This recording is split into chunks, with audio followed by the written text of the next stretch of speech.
Bueno, primero que nada, mi nombre es Cruz del Carmen Vázquez Sánchez. Estudio en la Universidad Autónoma de Tlaxcala. Estudio la licenciatura de Derecho.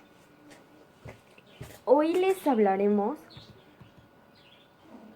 Bueno, ahorita me estoy ayudando para poder hacer mi presentación mediante mi lab. Y me basé en el Código Civil del Estado de Tlaxcala. Vamos a hablar sobre el capítulo cuarto, sobre los bienes que pueden disponerse por testamento y de los testamentos inoficiosos. Como ya les dije, me estoy basando sobre el Código Civil del Estado de Tlaxcala para que puedan comprender un poquito de qué parte es donde estoy adquiriendo toda la información. Primero, anoté el artículo que empieza todo este tema desde el artículo 2683. En este artículo habla sobre las personas que tienen el derecho para poder hacer el uso de su legado y de la herencia que él haya adquirido. Pero el testador debe dejar también, dicen que es una parte muy importante, los alimentos a las personas que están mencionadas en el testamento como tal. También vamos a hablar del artículo 2684. En este artículo nos menciona que no hay una obligación de dejar alimentos a la persona que tengan bienes, pero si teniéndole sus productos no iguala la pensión que debería corresponderle, subsiste esta obligación, lo que se reduciría a lo que falte para completar la pensión. En este caso, si la persona en el testamento no establece como tal que tiene la obligación de dar esa pensión, por lo tanto no va a tener como validez o no va a tener algo que esté avalando que esa persona tiene que darle pensión a la tercera persona, en este caso. También nos mencionan en el artículo 2685 que dice que para tener el derecho de ser alimentado se necesita encontrarse al tiempo de la muerte del testador.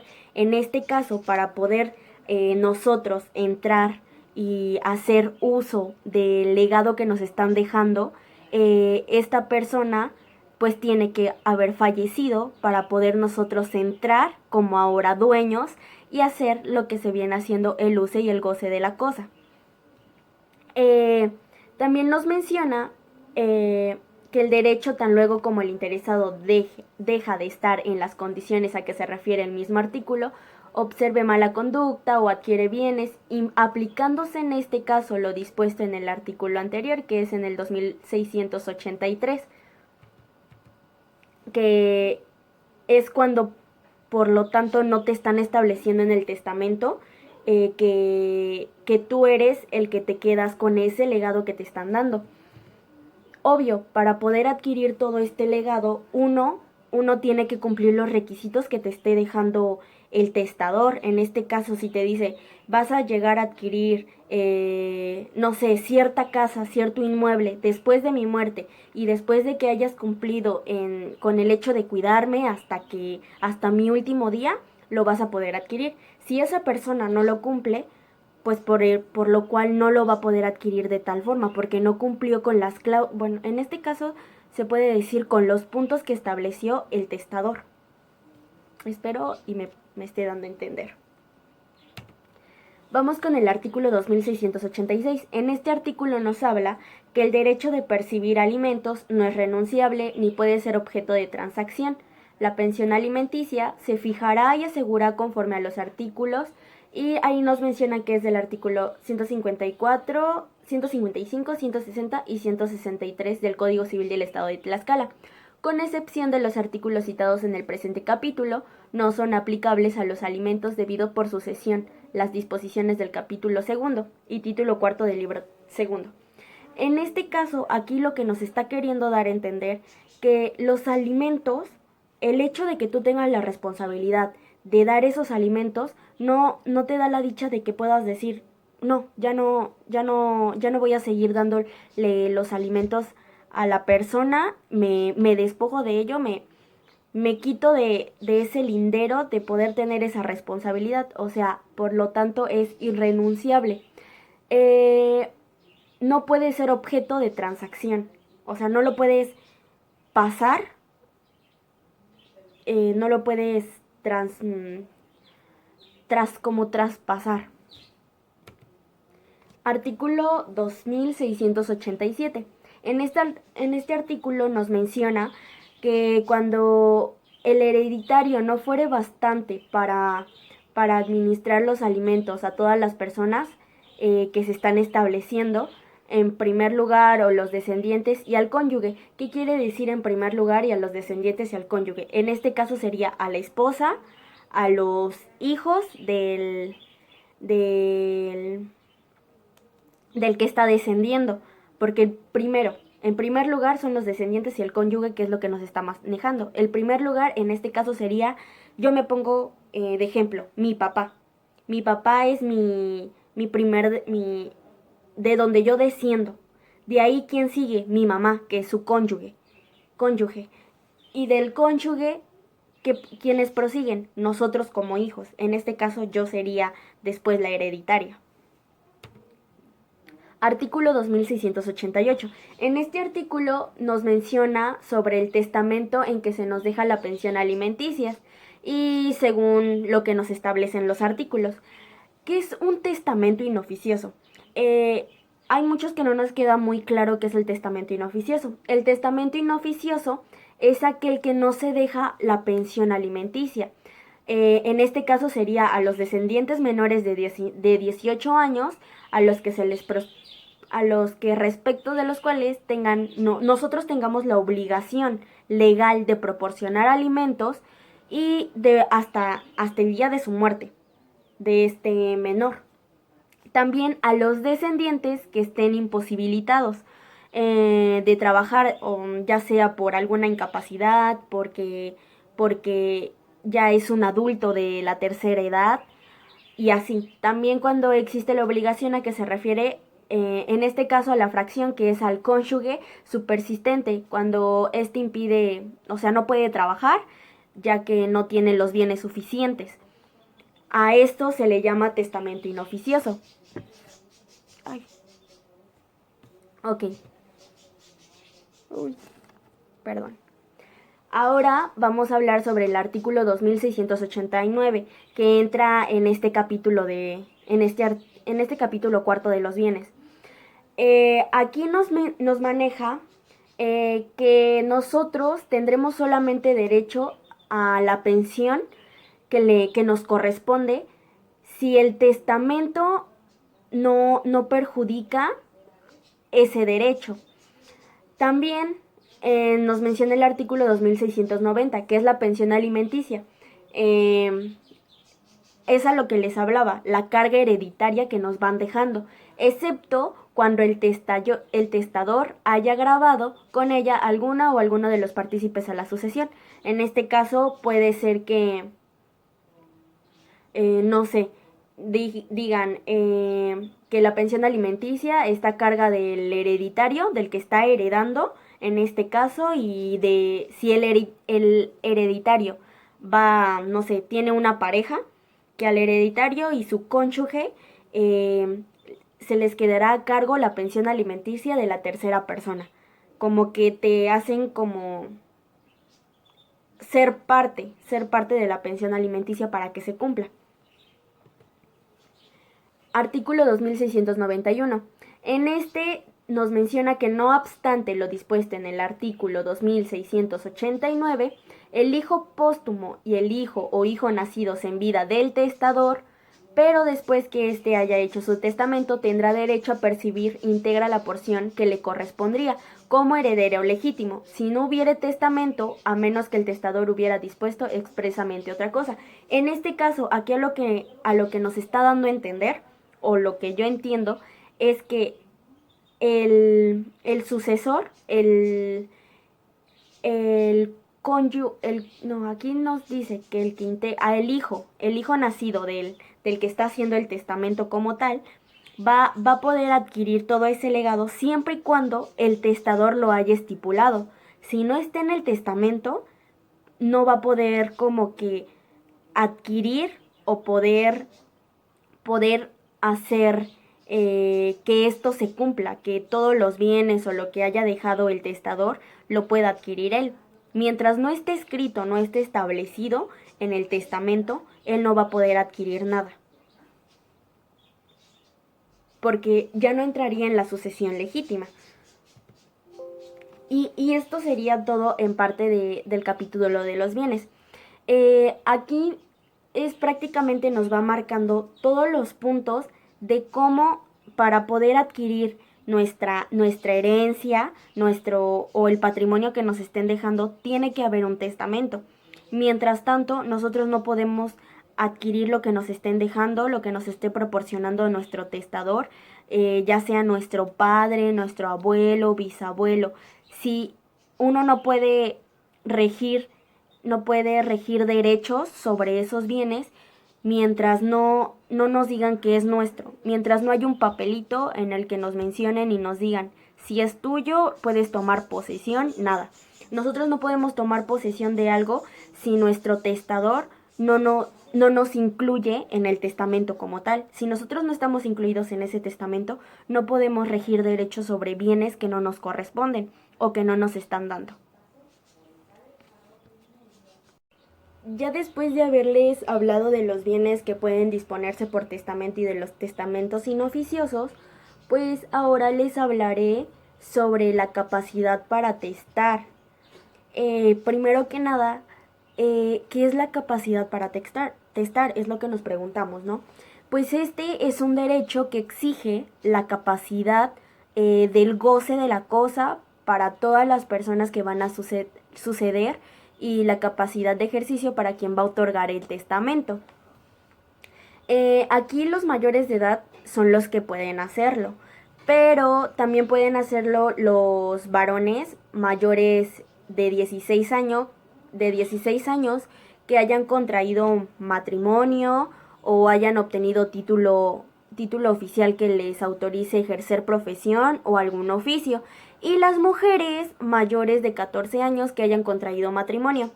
Y también aquí entran también los analfabetas, los ciegos.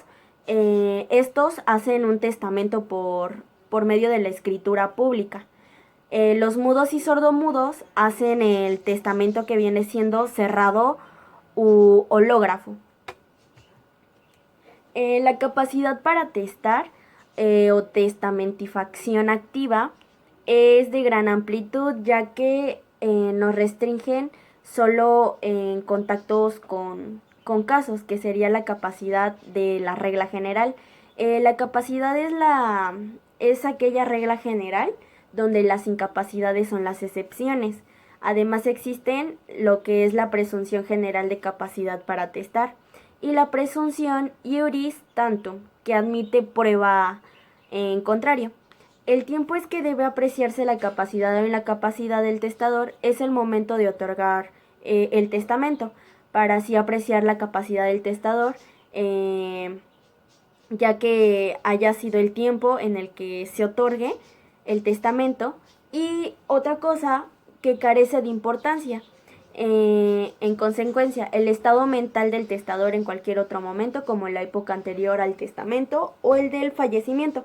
Así, si el testador no tenía capacidad al otorgar el testamento, pero lo adquirió después, el testamento será nulo. El testamento hecho antes de la enajenación mental es válido. En este caso, mencioné lo de el testador no tenía capacidad al otorgar el testamento, pero lo adquirió después.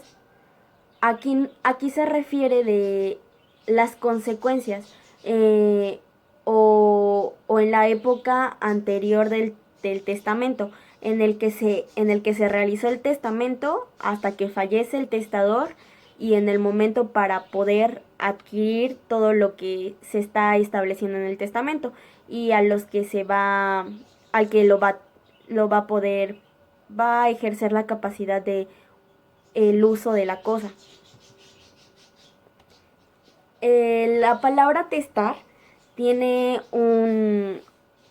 una amplia relación jurídica, ya que en ella derivan otras como testamento, que es un acto escrito. Y este se celebra de acuerdo con las solemnidades de la ley, o sea, de acuerdo a todos los artículos de cómo tenemos la capacidad para poder testar, cómo se tiene que ir, los pasos que tenemos que seguir para poder llevar este testamento a cabo y para que se cumplan todos los puntos y se haga un testamento conforme a las leyes y sea claro y preciso para que los cónyuges o los hijos puedan adquirir lo que nosotros estemos estipulando en el testamento. También aquí hay una palabra que es la clave de lo que se origina o se va, o el por qué se hace un testamento, el cual es una persona que dispone del todo y de la parte de sus bienes para después de su muerte. Obvio, como lo dije, después de la muerte ese testamento es el que se abre para poder ver cómo está estipulado y cómo se van a dividir y cómo se van a repartir las cosas que el testador haya incluido en el testamento como tal. Capacidad para otorgar el testamento. Es aquella regla general donde la capacidad del testador muestra su incapacidad para poder heredar o para poder en ese momento después de la muerte distribuir y repartir los bienes como tal.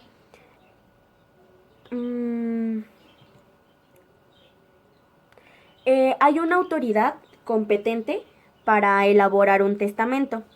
Esta autoridad se llama notario, según la complejidad del testamento. El notario te pedirá una escritura de tus bienes o toda la información que haga explicar el por qué tú tienes derecho de esos bienes. También, a partir de estos datos que te pide el notario, va a redactar el testamento por escritura. Y esto procederá otorgamente sin que en la actualidad se exija la intervención de más personas, ya que no es necesaria la presencia de testigos o como tal terceras personas. Solo se necesita de el que va el testador, lo que te pide el notario, que en este caso son las escrituras de tus bienes, ya sea de tu casa, de automóvil, todo lo que tengas. Algún papel de compraventa que rija que todos esos documentos son los que te están avalando que tú eres dueño de las cosas. Hay tipos de testamentos. Un tipo de testamento es el testamento hológrafo. Este testamento hace al testador por sí solo, escribiéndole de su puño y letra, con expresión del año, mes y día en que se hace. También la falta de cualquiera de estos requisitos o de la firma del testador lo hace nulo. Sin la firma del testador no avala que él lo haya escrito. Aunque dicen que este tipo de testamento a veces presenta una serie de problemas, ya que por un lado la falta de asesoramiento técnico hace que sea frecuente la nulidad de estos testamentos, porque ya lo había mencionado, luego no se cumplen o no se llevan a cabo ciertos requisitos o como en este caso, el notario nos pide papeles que rijan o que avalen que ese bien es de nosotros. También lo que lo hace nulo, por otro, es que a veces provoca discusiones sobre la capacidad que tenía el testador al hacerlo. Y además, cuando fallece el testador, los herederos tienen que seguir un complejo procedimiento para comprobar la autenticidad del testamento y protocolizarlo. Lo hace el proceso sea complicado. En este caso, aquí entraría el proceso de la letra del testador. Se tiene que hacer un proceso para ratificar que la letra sea del testador, que sea del que le esté escribiendo y no sea algún plagio, se podría decir. También dicen que una de las cosas que no es favorable de ese tipo de testamento es que a veces se pierde, se extravía o cositas así. Pero El testamento hológrafo puede resultar útil en casos excepcionales de urgencia o situaciones de riesgo. A la hora de hacer un testamento hológrafo hay que recordar que debe estar escrito en su totalidad por el testador de puño y letra y firmado por él, porque sin la firma, pues literal, lo hacen nulo. Vamos a hablar sobre el segundo tipo de testamento. Este testamento es abierto notarial. Es casi el único testamento que se hace hoy en día por sus ventajas, ¿no? Por sus ventajas que tiene a comparación del anterior. Este se trata de hacer constar la última voluntad del testador, o sea, lo que él pide. En este caso es lo que yo ya les había mencionado. Aquí ponen como los puntos del testador de cómo va a poder adquirir los bienes que él esté estipulando, ya sea de, no, pues yo quiero que el que me cuide hasta el día de mi muerte y con las mejores atenciones es el que se va a quedar con todo, se podría decir, ¿no? Es una suposición. Aquí, pues ya se los dije, se trata de constar la última voluntad en escritura pública y esta es ante notario. El testador lleva un asesoramiento y consejos por el notario y de la seguridad de que las cláusulas del testamento estarán dentro de la legalidad, como ya se los había mencionado. El notario informa y asesora al testador en las diversas formas en que puede disponer de sus bienes y cómo conseguir lo que quiere. También las posibilidades que ofrece el derecho son muchas, ya que el notario siempre aconsejará sobre cómo conseguirlas y cómo informar también sobre las consecuencias fiscales que este conlleva, siempre dentro de la misma estricta confidencialidad, porque el notario de eso se encarga, o sea, es lo que más favorece en este tipo de testamentos, porque el notario te está favoreciendo y te está avalando que va a ser discreto. Cuando tú realizas tu testamento, el notario con el que lo estás realizando no puede ir a divulgar con tu familia o decir, tú quedaste como sucesor de todo lo que está dejando tu padre, en este caso el testador. No puede, ¿por qué? Porque es confidencialidad y ahí ya entraría un lío,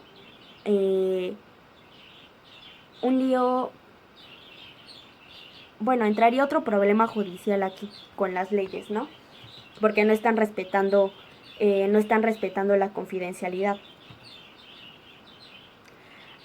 Otra cosa, la intervención del notario, pues como tal es un experto al redactar el testamento y garantiza que se cumplan todas las formalidades legales y que el contenido del testamento sea de acuerdo al derecho, especialmente que se respeten las legítimas a las que luego se hacen referencia. También el notario se encarga de la conservación del testamento hasta que los familiares pidan poder verlo, obvio, después de que el testador haya fallecido.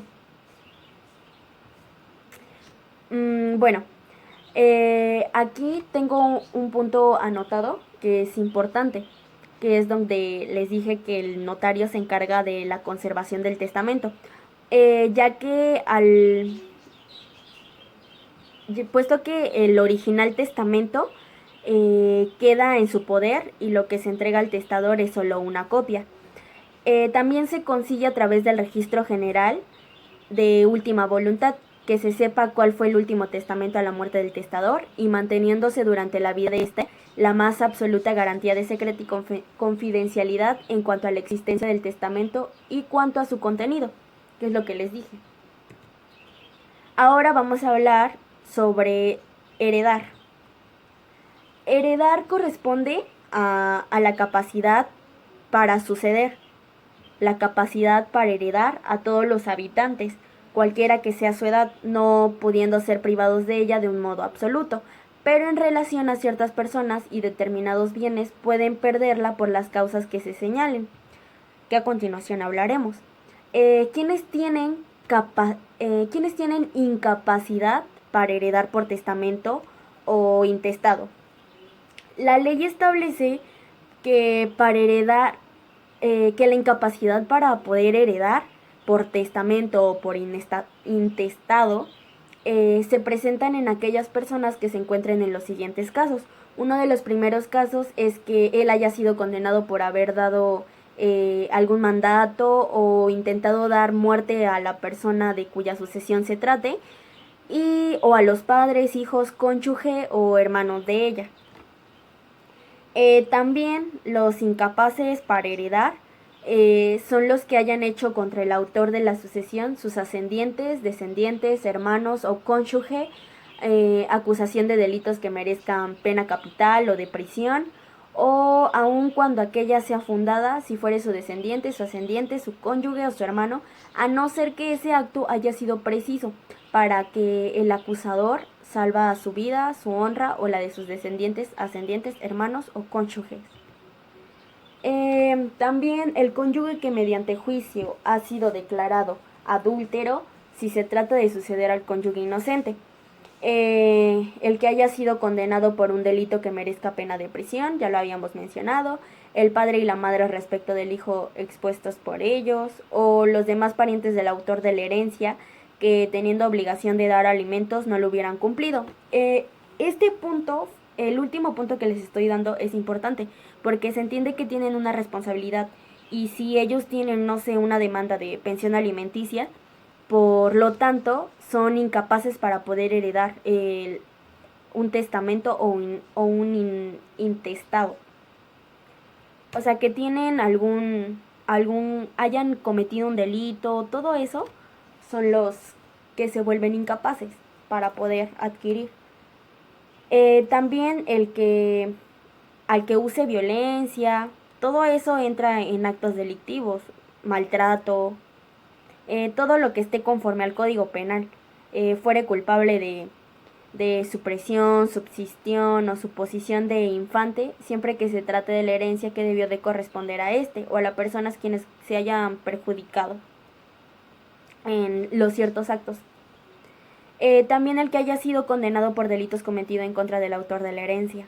Todos esos puntos que les acabo de mencionar son los que se vuelven incapaces para heredar por testamento o intestado.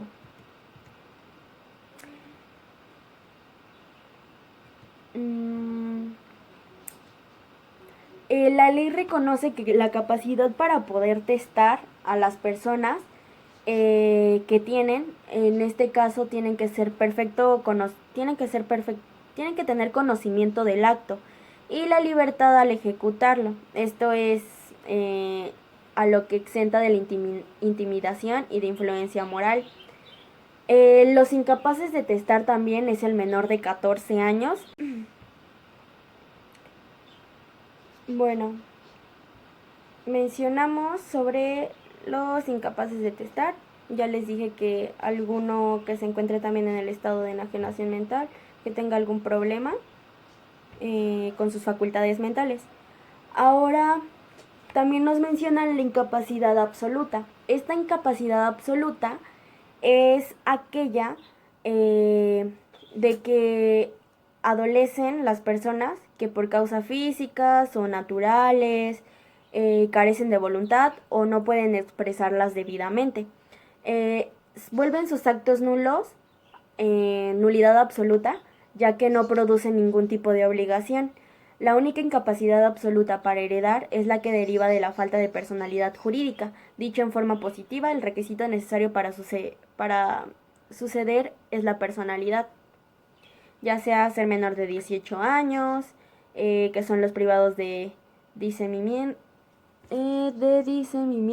de sordo-mudo,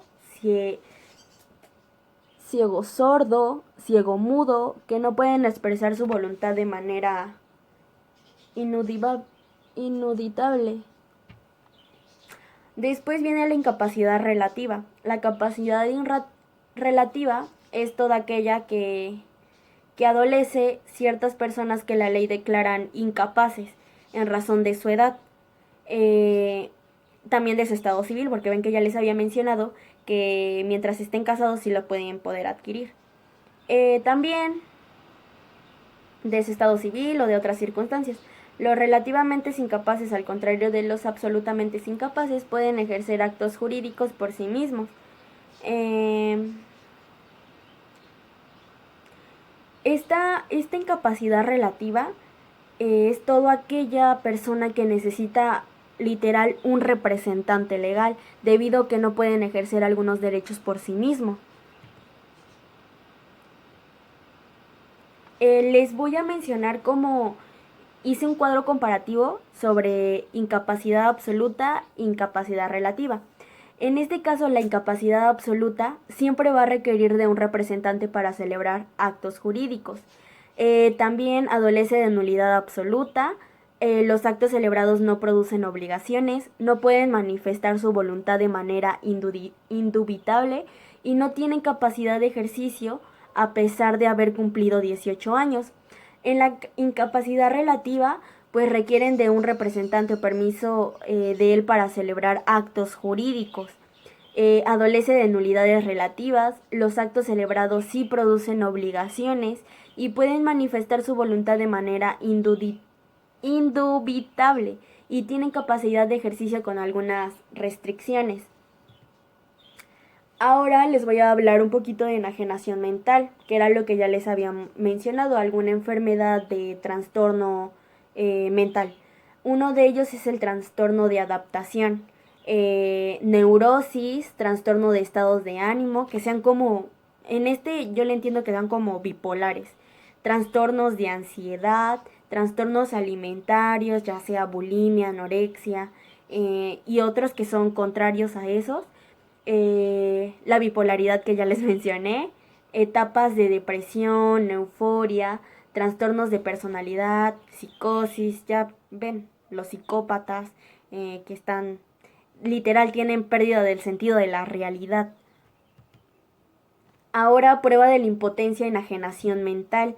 La prueba de testigo no resulta idónea para acreditar la impotencia y la enajenación mental de una persona, puesto que ambos hechos solo pueden probarse mediante peritajes médicos para poder hacer testigo que no resulta idónea, para poder, o sea, tiene que llevarse este peritaje médico para hacer como tal prueba de que esa persona es incapaz de poder adquirir lo que se le está dando. Tiene que ser probable. Si no es probable, pues por lógica, no va a haber nada que favorezca al que esté llevando ese problema o esa situación.